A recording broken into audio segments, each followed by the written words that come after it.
ලෝකයේම දන්න අර Leonardo da වින්චිගේ Mona Lisa චිත්‍රය හිතන්නකෝ ඒක පැරිසියේ ලූවර් කෞතුකාගාරයෙන් අතුරුදහන් වෙනවා. නිකන් දොරකින් එළියට අරන් ගිහින්. ඇත්තටම හිතා ගන්නත් බෑ වගේ නේද? අද අපි කතා කරන්නේ අන්නේ ඇදහිය නොහැකි ඒත් ඇත්තටම සිද්ධ වුණු සොරකම ගැන. අපි යමුනේට ඒ කාලෙට 1901 අගෝස්තු මාසේ. පැරිසියේ අධික උණුස්මක් තිබුණු කාලයක්. ඔව් ගොඩක් නිස්කලංකයි ඒකට පැරිසිය. ග්‍රීෂ්ම නිවාඩුවට සෙනගුවේම අඩුයි. ලූවර් එකත් වහලනි සඳුදා දවස්වලට. හරිදම අන්නේ නිස්කලංක බව තමයි අර වින්චෙන්සෝ පේරුජියා කියන කෙනාට වාසි වුණේ. එයා කලින් ලූවර්ගේ වැඩ කරලා තිනෝ නේද? ඔව්. එයා ඇතුලේ සැටි දන්නෝ සේවකයෙක්. ඉතින් එයා මොකද්ද කළේ? අර සුදු ඇඳුමක් ඇඳගත්තා නේද සේවකයන්ගේ? ඔව් සුදු ඇඳුමක් ඇඳගෙන ඉරිදර කෞතුකාකාරී වහන කිට්ටුවල ඇතුළට ගියා. ගිහින් පොඩි අල්මාරියක වගේ ගබඩා කමරයක මුළු රෑම හැංගිලා ඉඳලා. මුළු රෑම. ඔව්. පහෝදා උදේ සදුදා කෞතුකාගාරේ හිස්ව තියෙද්දි තමයි වැඩේ පටන් ගත්තේ. උදේ කීයට විතරද? උදේ 7ට විතර. අර හැංගිලා හිටපු තැනින් එළියට ඇවිත් කෙලින්ම ගිහින් තියෙන්නේ මොනාලිසා තිබ්බ තැනට. සැලොන් කරේ කෙන ශාලාවට. ඒ කාලේ අද වගේ ලොකු ආරක්ෂාවක් තිබිලා නෑ නේද චිත්‍රේට? කොහෙත්ම නෑ. බොහොම ලේසියෙන් බිත්තියෙන් ගලවලා අරන්. බර රාමුවක්කුත් තිබ්බ නේද? වීදුරුවක්කුත් එක්ක? ඔව් ලී රාමුවයි ආරක්ෂිත වීදුරුවයි දෙකෙන්ම චිත්‍රය වෙන් කරගෙන මේ එයාට ඒක ලේසි වෙලා තියෙන්නේ තියා කලින් මේ රාමු හදපු කැම්පැනි එකත් වැඩ කරලා තියෙන නිසා. අකනේ යාර දන්නුවක ගලව ගන්න විදිය. හරියටම චිත්‍රය විතරක් අරන් අර සුදු රෙද්දෙන්ම වහගෙන පඩිපෙළ බැහැලා. ඒකෝර තමයි අර සිද්ධිය වෙන්නේ නේද? දොර. ඔව් එක දොරක් ලොක් කරලා බලනකොටම ජලනල කාර්මිකයෙක් එතනට එනවා. ඒත් මේ සේවකයෙක් කියලා වෙන්නේද? අනිවාර්යෙන්ම අර සුදු ඇඳුම නිසා. ඉතින් අර කාර්මිකයා දොර තැරලා දෙනවා. හරි පුදුමයි. විනාඩි කිහිපයකින් ඔක්කොම ඉවරයි. ඒක තමයි සරලකම තමයි පුදුමේ. ඒත් ඊටත් වඩා පුදුමේ චිත්‍රේ නෑ කියලා දැනගන්නෙත් පරක්කු වෙලා නේද? පැය 28කට පස්සේ. අංගහරුවාදා තමයි හොයාගන්නේ. ඒ කොහොමද? චිත්‍ර ශිල්පියෙක් ඇවිත් තියෙන චිත්‍රය අඳින්න අවසර ආරම්භ. එතකොට තමයි දැකලා තියෙන්නේ බිත්තිය හිස් කියලා. මුලින් හිතුවේ ෆොටෝ ගන්න ගෙනිච්ච කියලාද? ඔව් එහෙම තමයි මුලින් හිතලා තියෙන්නේ. ඉතින් ආරංචිය ගියාට පස්සේ ලෝකෙම තදසක් වෙන්නටිනි. අපොයියෝ ලෝකේ ප්‍රධාන පොතක් වුණානේ. පරීක්ෂණෙම පටන් ගත්තා. ඒ පරීක්ෂණවල අඩුපාඩුකම් තිබ්බ කියනවනේ. ඔව් ලොකුම දේ තමයි අර හොරාගේ ඇඟිලි සලකුණ හමු වුණා. වම්මති මහපට ඇඟිල්ලේ.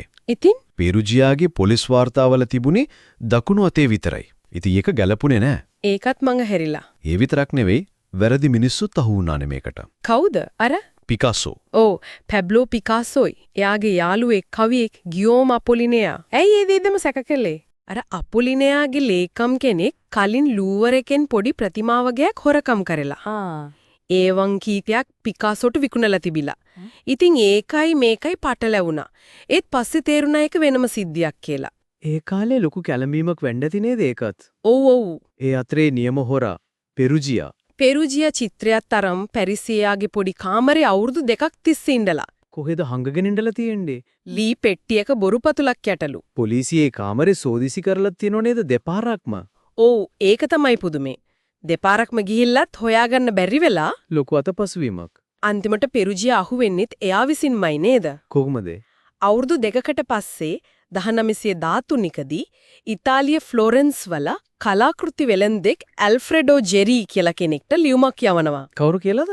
ලියනාඩෝ කියලා අන්වර්ථ නමකින් කියනවා මොනාලිසා එයා ගාව තියෙනවා ඉතාලියට දෙන්න කැමතියි කියලා. එතකොට ජෙරි අර උෆීසි කලාගාරයේ අධ්‍යක්ෂකයි එකතු වෙලා පෙරුජියාව හම්බ වෙන්න යනවා හෝටර් කාමරයකට. පෙරුජියා චිත්‍රය පෙන්නනවා.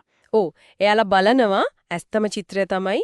එයාලා චිත්‍රය අරන් යනවා තව බලන්න ඕනි කියලා ටික වෙලාවකින් පොලිසිය එනවා. අත්අඩංගුවට ගන්නවා. ඔව් පෙරුජියා කිව්වේ ඉතාලි දේශප්‍රේමියෙක් නිසා නෙපෝලියන් හොරකම් කරපු චිත්‍රය ආපහු ගෙනාවා කියලා. ඒත් ඒක ඇත්ත නෙවෙයි නේද?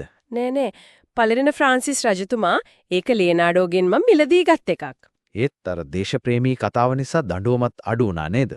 ඔව් ඉතාලියේ ටිකක් අනුකම්පාව ලැබුණා. මාස 7ක වගේ හිර දඬුවමක් තමයි ලැබුණේ. හරිම අඩුයිනේ. ඒ තමයි එළියට පේන කතාව. ඒත් මේක පිටිපස්සේ තව කතාවක් තියෙනවා කියලාත් කියනවානේ. ඔව් අර 1932 දී වගේ කාල් ඩෙකර් කියලා මාධ්‍යවේදියෙක් හෙළි කරපු කතාවක්. මොකද්ද? ඒ කතාවට අනුව මේකේ මහමොලකරු වෙන කෙනෙක් එඩ්වාඩෝ ද වල්ෆියර්නෝ කියලා ආජන්ටිනා ජාතික වංචාකාරයෙක්. යා මොකද කරලා තියන්නේ? එයා ව්‍යාජ කලාකෘති හදන විකුණන එක්කෙනෙක්. එයාගේ ප්ලෑන් එක වෙලා තියෙන්නේ මොනාලිසා වගේම පේන කොපි 6ක් හදවලා. කොපි 6ක්. ඔව් හොඳටම හොඳ කොපි 6ක්. ප්‍රාන්ස් ශිල්පියෙක් ලවුවා හදවලා ඇමරිකාවේ ඉන්න කෝටිපතියෝ 6 දිනෙකට විකුණන්න. කොහොමද විකුණන්නේ? හැමෝටම කියන්නේ තමන් ගාව තියෙන්නේ ලූව එකෙන් හොරකම් කරපු නියම චිත්‍රය කියලා. ඒ කියන්නේ නියම චිත්‍රය හොරකම් කළේ ලෝක ප්‍රසිද්ධ වුණාම අර කොපි ටික විකුණන්න. හරියටම හැම ගැනුම්කරුවෙක්ම හිතනවා නියමයක තමන් ගාව කියලා. පෙරුජියාව ඒකට පාවිච්චි කළා කියලාද කියන්නේ? ඒක තමයි අර කතාව. වැල්ෆියරෝන් නොයි එයාගේ සගයයි අර කොපි 6 විකුණලා අවදින වටිනාකමින් ඩොලර් මිලියන 9ක් විතර හොයාගෙන මාරු වෙලා. පෙරුජියා මේ ගැන දැනන් හිටියද දන්නේ නැහැ නේද? ඒක පැහැදිලි නෑ. එයා නිකම් ඉත්තෙක්ද නැත්නම් දැනන් හිටියද කියන එක. මේ කතාව ඇත්තද නැත්තද කියලාත් විවාද තියෙනවා. ඒතකින් මුළු සිද්ධියටම තව ගැඹුරක් එනවා. අනිවාර්යයෙන්ම. ඉතින් බැලුවම හරිම පුදුම කතාවක්. එක පැත්තකින් හරිම සරල සොරකමක්. ඔව් අනිත් පැත්තෙන් හරිම සංකීර්ණ කුමන්ත්‍රණ කතා. ඒ වගේම මේ සොරකම නිසා නේද මොනාලිසාද මෙච්චර ප්‍රසිද්ධ? ඇත්තම සොරකමට කලින් කලා ලෝකේ විතරයිනේ ගොඩක් අය දැනන් හිටියේ. සාමාන්‍ය මිනිස්සු අතර මෙච්චර ප්‍රසිද්ධියක් තිබුණේ නෑ. පත්‍රවල ගිය හැටි ආපහු හම්බුනාම පෙන්නපු හැටි. ඔව් ඔව්. ඒ ඔක්කොම එකතු වෙලා තමයි මේ தත්ත්වයට ආවේ. එන අපි මේ මීටන්න දෙයක් ඉතුරු කරමුද? කලාකෘතියක වටිනාකම. ඒකේ තියෙන ලස්සන කලාත්මක ගුණය විතරද? නැත්නම් මේ වටේ තියෙන කතා, අභිරහස්, ප්‍රසිද්ධිය ඒවත් බලපානවද? මොනාලිසාගේ කතාව ඒකට හොඳම උදාහරණයක් වගේ නේද? ඇත්තටම හිතන්න දෙයක්.